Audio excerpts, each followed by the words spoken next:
Comme le nouveau programme de développement mondial est en train de prendre forme, la question de savoir ce dont il a besoin pour se concrétiser suscite une attention croissante. Dans cet enregistrement vidéo, nous allons examiner 3 questions de fond.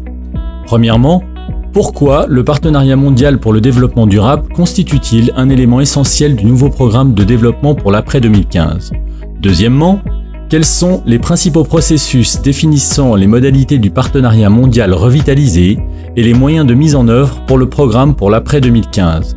Et enfin, quelles sont les bases du partenariat mondial pour le développement durable ? Donc, pourquoi le partenariat mondial pour le développement durable constitue-t-il un élément essentiel du nouveau programme de développement pour l'après 2015 ?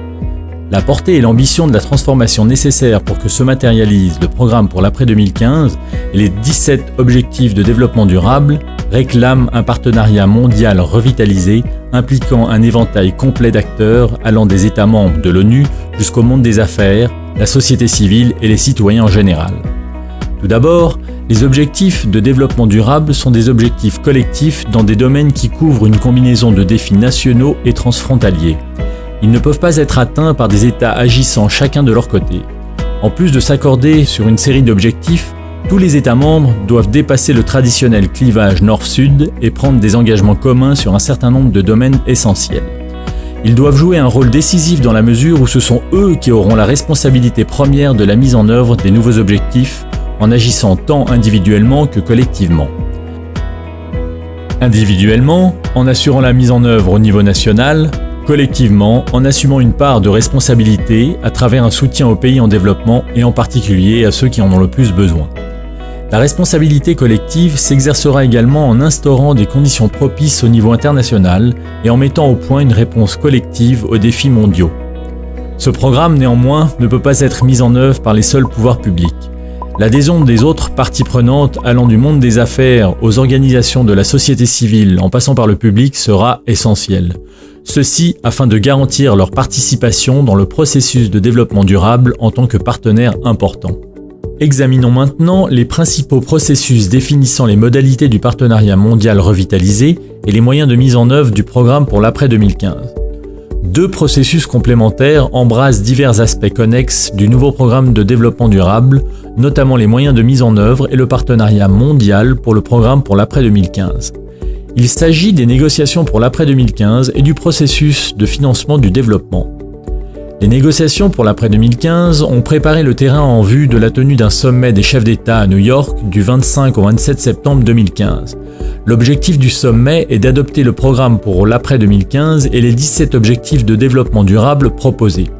Les 16 premiers objectifs définissent les réalisations de fonds souhaitées dans différents domaines du développement durable, à travers les dimensions sociales, économiques et environnementales, ainsi que les questions essentielles pour des sociétés pacifiques et des institutions efficaces. Chacun de ces 16 objectifs comprend 2 catégories de cibles. La première, les résultats, la deuxième, les moyens de mise en œuvre.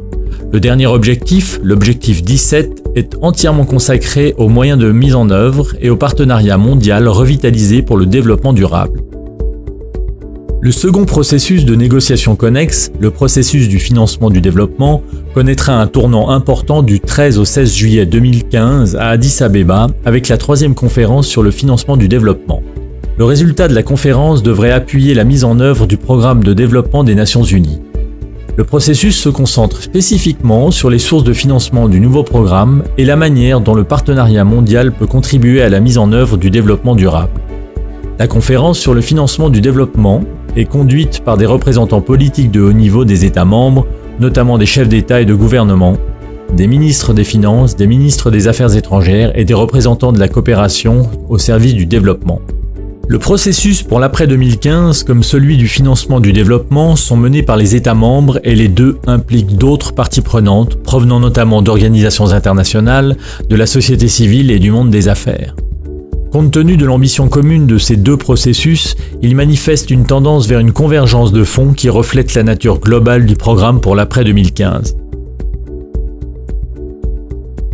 Nombre des principaux messages sur le partenariat mondial qui seront échangés à Addis Abeba et à New York ne datent pas d'hier. Une approche revitalisée et cohérente s'avère cependant nécessaire pour que finalement ces messages prennent corps. Alors, d'où viennent ces principaux messages sur le partenariat mondial ? Quelles sont les bases du partenariat mondial pour le développement durable ? Plusieurs axes de négociation ont contribué à l'élaboration du contenu de ce qui est désormais connu comme le partenariat mondial pour le développement durable. Tout d'abord, le processus de Monterrey ou de financement du développement est une instance essentielle des Nations Unies œuvrant à un accord général entre les pays développés et ceux en développement dans plusieurs domaines de première importance. Il s'agit notamment de la mobilisation de ressources nationales et internationales, du commerce international, de la dette et des problèmes d'ordre structurel liés à la cohérence et à la cohésion des systèmes monétaires, financiers et commerciaux internationaux. Lancé en 1997, le processus a débouché sur le consensus de Monterrey en 2002, puis sur la déclaration de Doha en 2008, et maintenant sur la 3e conférence sur le financement du développement qui se tiendra à Addis Abeba en juillet 2015. L'importance du processus de financement du développement est double. Il a introduit un sentiment d'urgence dans le dialogue intergouvernemental concernant le besoin d'accélérer la coopération au développement et de promouvoir une gouvernance économique mondiale plus transparente, représentative et cohérente. Le caractère intégrateur est devenu une autre caractéristique importante du processus de Monterrey qui, dès le début, visait à rassembler les États membres, les institutions financières internationales, mais aussi le monde des affaires et la société civile, afin de débattre des questions qui avaient auparavant été traitées séparément dans différents forums en dehors des Nations Unies. Bon nombre des questions débattues au sein des instances pour le financement du développement ont été également évoquées pour les cibles de l'objectif 8 du millénaire pour le développement, adopté en l'an 2000. Tandis que les 7 premiers objectifs du millénaire étaient conçus pour les pays en développement, l'objectif 8 sur le partenariat mondial est devenu un objectif pour les pays développés, introduisant concrètement une règle d'engagement mutuel. L'objectif 8 a souligné le rôle déterminant de l'aide et d'une gouvernance internationale renforcée en vue de relever les défis sociaux auxquels sont confrontés les pays en développement. Outre le commerce, l'aide et les questions en rapport avec la dette, l'objectif 8 a porté sur les besoins particuliers de groupes de pays tels que les pays les moins avancés, les pays en développement sans littoral et les petits États insulaires en développement. L'accès aux médicaments essentiels dans les pays en développement ainsi que l'accès aux nouvelles technologies de l'information et de la communication étaient également des points importants de l'objectif 8. Avant cela, le sommet de la Terre de 1992 avait lancé une autre vague d'engagement portant essentiellement sur l'appui financier, l'accès aux technologies et leur transfert, ainsi que sur d'autres domaines cruciaux pour la mise en œuvre du développement durable. Ils étaient regroupés dans la section « Moyens d'exécution » d'Action 21. La déclaration de Rio de 1992 a également introduit le principe des responsabilités communes mais différenciées dans la mise en œuvre du développement durable. Dans la pratique, cela impliquait que les pays développés, qui avaient contribué davantage à la dégradation environnementale mondiale et disposaient de ressources plus importantes, s'engageaient à fournir un soutien financier et l'accès à la technologie aux pays en développement. Sous l'effet de la convergence des processus pour l'après-2015 et du développement durable, les débats sur le partenariat mondial pour le développement se sont transformés en débats sur le partenariat mondial pour le développement durable. Le concept des moyens de mise en œuvre a été intégré dans les débats sur l'après-2015. 2 autres processus méritent d'être mentionnés. Ils sont plus spécifiquement liés à l'efficacité de la coopération au développement. Le premier de ces processus se situe en dehors de la structure des Nations Unies. Un forum de haut niveau sur l'efficacité de l'aide a été lancé sous l'égide du Comité d'aide au développement de l'OCDE en 2002 à Rome. Il a conduit à l'adoption de la déclaration de Paris sur l'efficacité de l'aide et par la suite à la création du partenariat de Busan pour une coopération efficace au service du développement. Le deuxième processus se déroule dans le cadre de l'Organisation des Nations Unies. Il s'agit d'un forum biennal de haut niveau appelé Forum des Nations Unies pour la coopération en matière de développement. Celui-ci est organisé par le Conseil économique et social depuis 2008. La conférence de Doha l'a reconnu comme plateforme de base du système des Nations Unies pour l'examen d'ensemble de la coopération internationale pour le développement.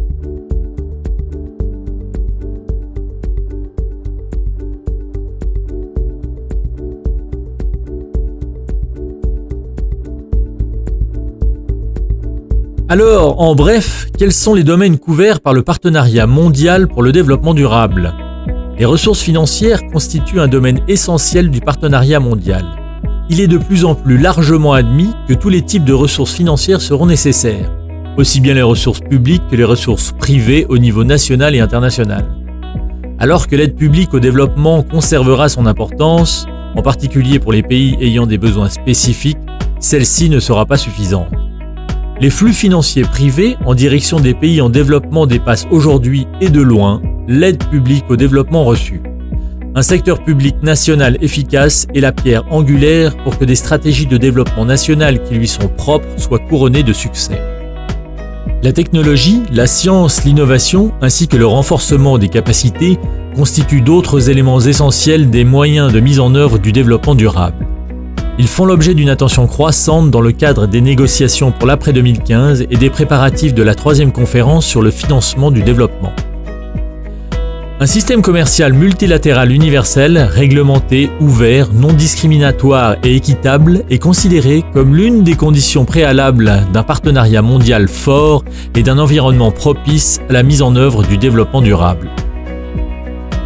Malgré des progrès accomplis en matière de réduction du fardeau de la dette, les défis consistant à diminuer la vulnérabilité des pays aux crises et à promouvoir la viabilité ainsi qu'une gestion prudente de la dette publique restent entiers.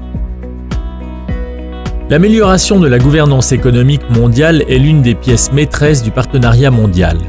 Elle comprend la cohérence et la cohésion des systèmes financiers, monétaires et commerciaux, ainsi qu'une participation plus importante des pays en développement à la prise de décisions économiques mondiales.